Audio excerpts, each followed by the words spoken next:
was trying to think of the name of, and I was thinking of all these different things. So I don't know. One is like when to quit, but that's not really what it's about. How about being your own superhero? Because I think part of what happens with athletes is that they're everybody's superhero and they're constantly thinking about other people and won't acknowledge that they have their own needs. And how do you take care of yourself? I love it. Being your own superhero. And basically you did the introduction, right? Welcome to The Road to Soul Joy Wellness, where a coach and a therapist explore the journey to living your best life on purpose. Here are Joy Williams and Nadine Husner, your host. I love it. Being your own superhero. And basically you did the introduction, right? So it is being an athlete, being an athlete and especially being the greatest of all time. Yeah, Taking care of yeah. yourself, right? Yeah. Taking care of yourself, not drinking too much of the fantasies or ideals you have of yourself. Mm-hmm. And Yeah. I think it's really a challenge for people to take care of themselves in that kind of spotlight. Mm-hmm. Just not just the pressure of people having Mm-hmm. expectation on you, but the straight backlash that people get Mm-hmm. from that. Before we start, we're going to dig in with a word of the day. 3 John 1:2, and this is the NIRV version. Dear friends, I know that your spiritual life is going well. I pray that you also may enjoy good health, and I pray that everything else may go well with you. Amen. Nadine, what you got? Hey, this is my quote of the day. It's much more interesting to embrace who you really are rather than waste energy pretending to be someone else. Unknown. So if we look at Simone Biles, Naomi Osaka, and then even Michael Phelps, and I feel like, I don't know if it's race and gender plays a role. I feel like Michael Phelps, and maybe I didn't pay attention, that Michael Phelps got less backlash for talking about mental health. Or I thought he got the backlash. I really felt like he got a lot of the backlash because I believe there was it came out because of his treatment, his self-treatment of his anxiety. So he did get a lot of backlash, and that's the other thing, that what happens is people are so ashamed of their anxiety and what's going on that they try to find private ways. It may not always be the best ways to treat their anxiety. that's interesting. Mm-hmm. I can imagine. So if you don't have support and you don't know what's going on and you think it is a shameful thing, I can imagine people trying to do something to take Well, care of themselves. Yeah. you have to think, as an athlete, if you injure a body part, right, you get a whole lot of sympathy. People are like, well, take time. You have a sports medicine people, professionals who will treat you, and it can be as public, and you get a lot of support in that.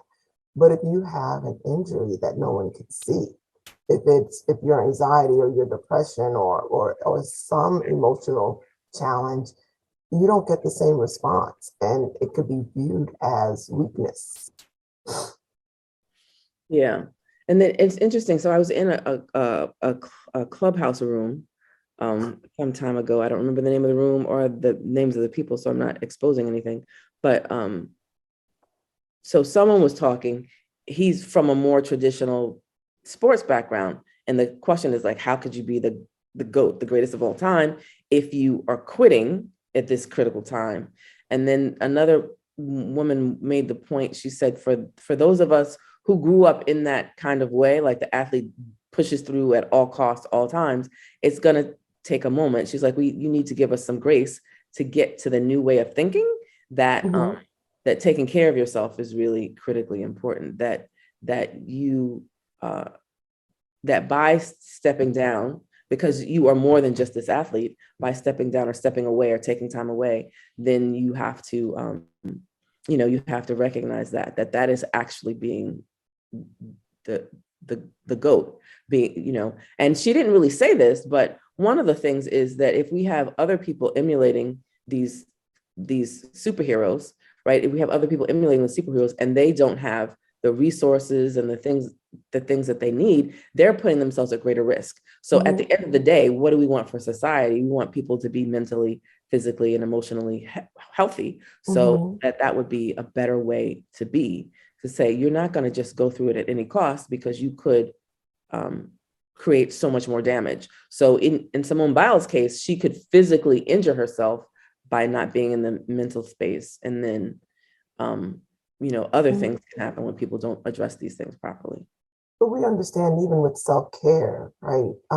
Let's just say as an athlete, if I have a slight injury, a sprained ankle, depending on what the sport, if I have a sprained ankle and I don't take care of that sprained ankle, it will grow to something more significant that will really hinder my performance. The same thing with mental health. If I have a slight anxiety or if I'm suffering from depression, if I don't deal with it on the early part, it becomes something bigger and out of control. So having that honest conversation, the transparency that I think so many people, because it's still very shame ridden. I know we feel, and definitely in the field, we feel that, oh, we've come a long way, that people are talking about mental health more, but there's still a lot of stigma around it. It's still viewed, there's still a lot of shame. It's still viewed as something as you don't tell people, you don't talk about it because it's a sign of weakness, which is a lie. The sign of weakness is not doing something about it. I like to I like to always refer to Forrest Gump when Forrest Gump would say stupid is, or as stupid is and stupid does, right? It's the same thing with depression. Like, if you think of it negatively, then you're the problem, not the illness and not society, but you're the problem. So you have to start making changes and doing things different. Yeah, I think so. I think one of the things about having this conversation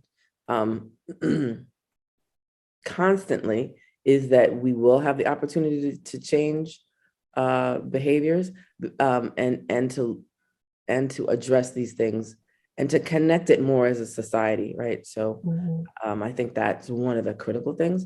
And one of the things I think I saw Simone Biles on, I don't remember what network recently, and she was talking about the amount of support she was getting. So clearly she's filtering the negative stuff because there's so much negative stuff out there, but the amount of support that she's getting around the issue, and people who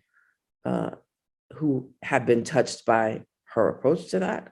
So I'm imagining for, Naomi Osaka gets both as well, because we know that even journalists have some negative comments to say and judge other things.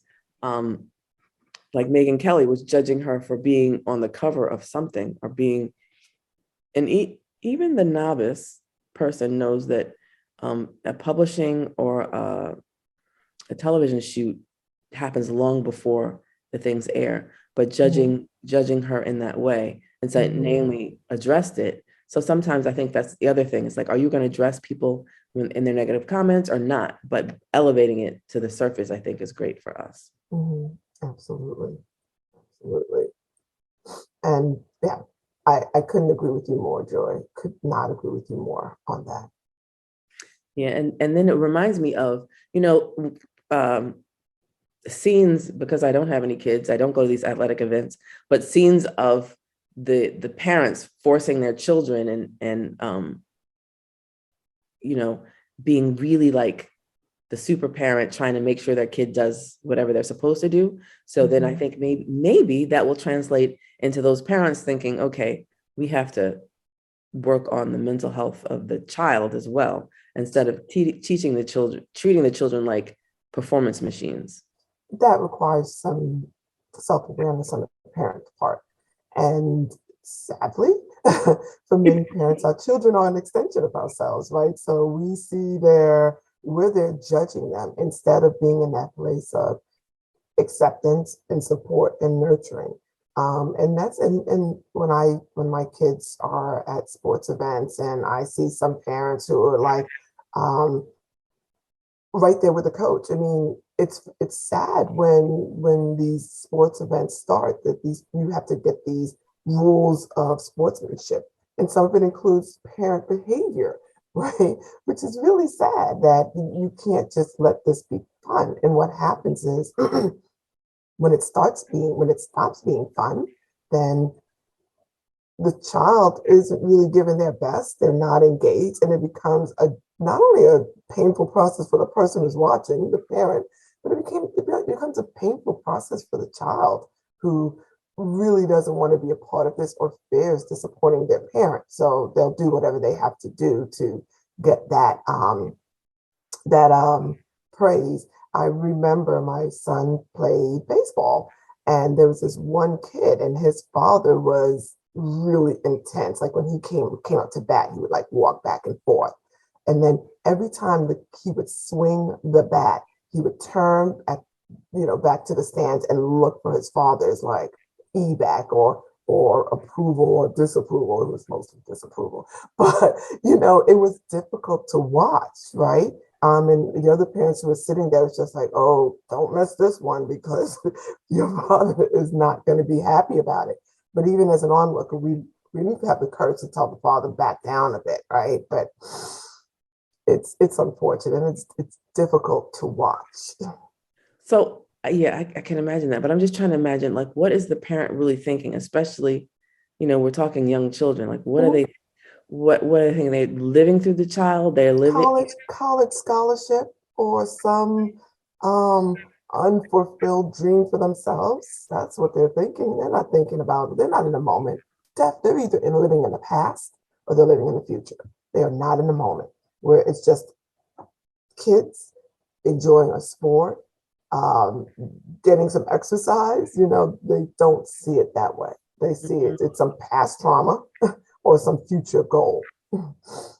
Yeah. And Mhm. I mentioned to you before we got on about Ted Lasso. So there's a scene in Ted Lasso. So one of the best players, his Mhm. father, his father is yelling at him after some game. He's like, you could have done this. And the thing was that he was supposed to be passing more and he did. So he didn't score. And his father's yelling at him. And he's a life of doing that, of trying to of being critical all the time. Mhm. Like you Mhm. could be better. You somehow it could be better. So yeah, so I think we put this pressure on athletes from being, the intramural athlete all the way up to the professional, and the for them to be their own superhero, we have to help them have better skills Mhm. to deal with. But knowing that their value is in their performance in some sport, that their value is about them being good human beings. That's your value. That's a good point. And I think that was one of the things that Simone Biles said.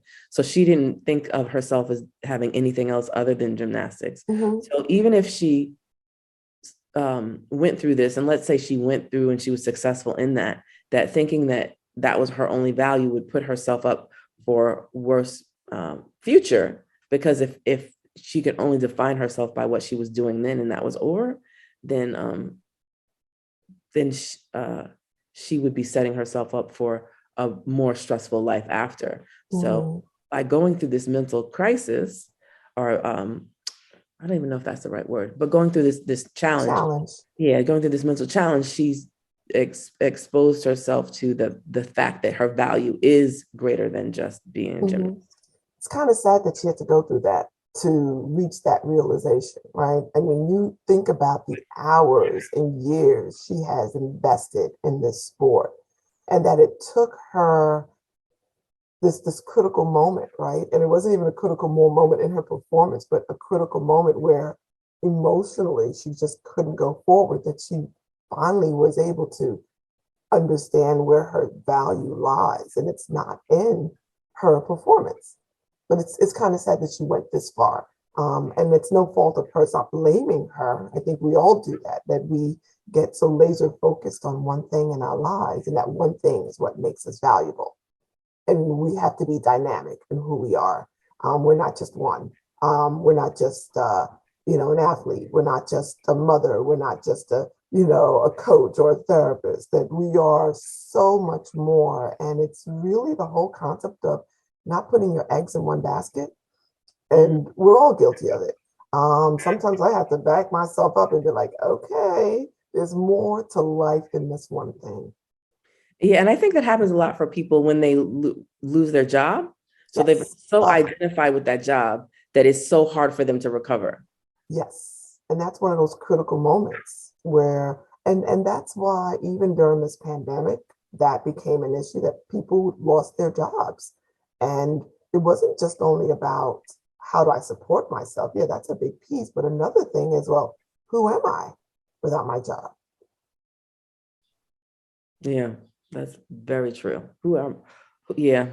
It's interesting because I remember one friend who was having a really challenging time, and this person worked in HR. So she was familiar with people getting let go. She's on the other side of that process. And Mm-hmm. she really thought, she's like, why, how could they do this to me? Right.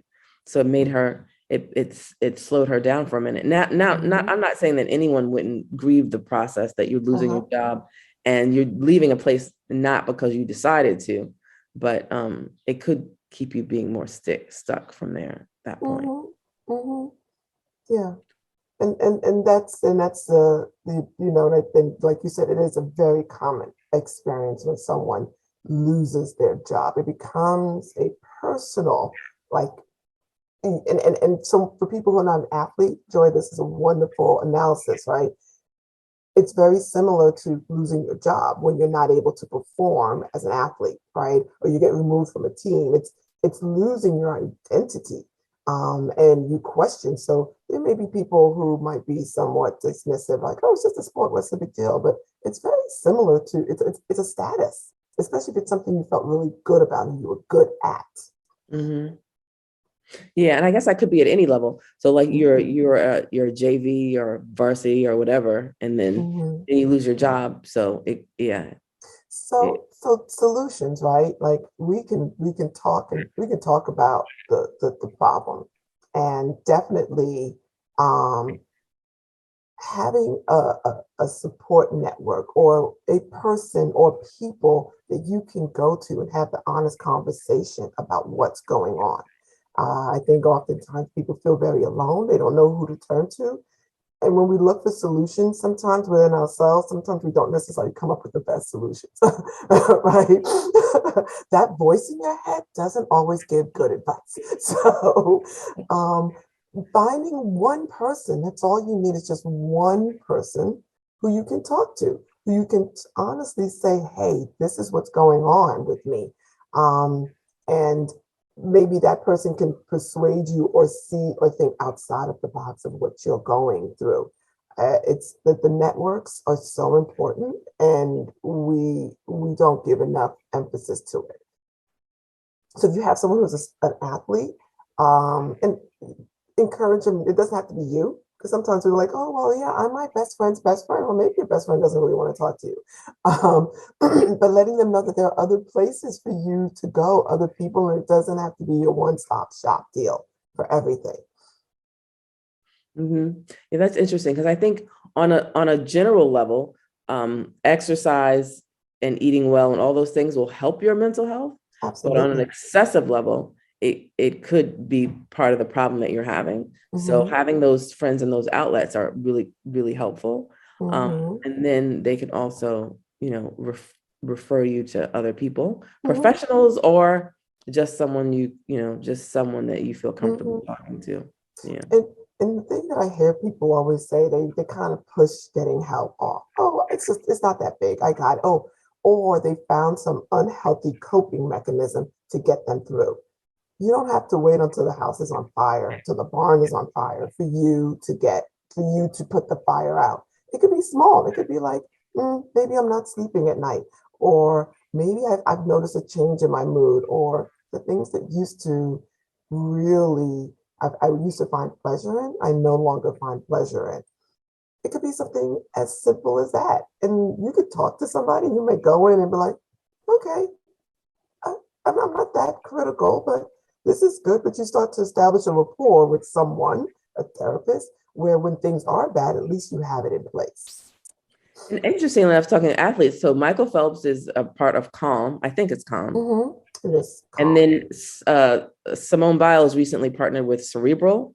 So the person who started Cerebral, his parents are both therapists, and he was having some challenge. But when Simone Biles was going through this, he was in the hospital for something. So she is supporting that. So just to say that there are opportunities for you to have a solution in your hand. You can talk to a therapist, and you don't have to make it a really a serious long-term commitment, or you can use that to ease your way into some other options.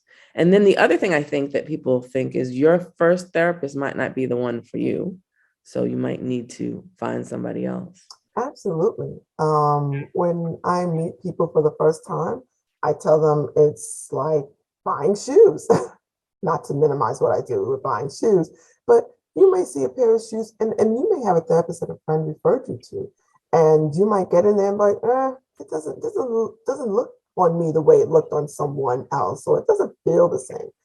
A therapist is a personal experience, and definitely referrals or recommendations are important, but at the end of the day, you got to feel like you can trust that person and that you feel a connection and that they get you. And I always tell them, you don't have to worry about my feelings. If this is not a fit and you feel like I talk too much, you know, I won't cry when you say this is not okay. I'll cry when you leave, right? That's usually my story, but it's true. It's not about me. And if you have a therapist who makes you feel like it's about them, run for the hills, because it is not about them. It's about you. And even that, I remember watching This Is Us. So Randall character, he had a therapist, and then at some point he thought she couldn't help him. So she was a white woman who had helped him at some point. He was dealing with other issues that he thought around race, ethnicity, that she didn't have the perspective to help him. So he had to find someone else. So I think you can also think that, like, you might need a new therapist, a new friend, or you might need to make a transition. So Absolutely. Well, that's good. So now we know we can, to help for solutions, find someone to talk to, in general, in the health and wellness space. Yeah, you're not alone. And knowing you're not alone at all. I mean, I think the number, it's like 60% of Americans struggle with some mental health challenge, right? And changing the perspective of what that looks like. We have many successful people in their lives that struggle with depression and anxiety, or even substance abuse, right? Which is a symptom of something else that's going on, right? So just knowing, changing the narrative, changing what that picture looks like is where it starts. And you can be your own superhero. Your own superhero. Yay, superhero. Superhero. So thanks for joining us today. We will be back shortly, weekly. Thank you for joining us on this episode of Road to Soul Joy Wellness. We hope you enjoyed the show. Please leave us a review on Apple Podcasts. We love your feedback and a chance to answer your questions, and we may even share your ideas on the show. Until the next time, enjoy your time on the road to Soul Joy Wellness.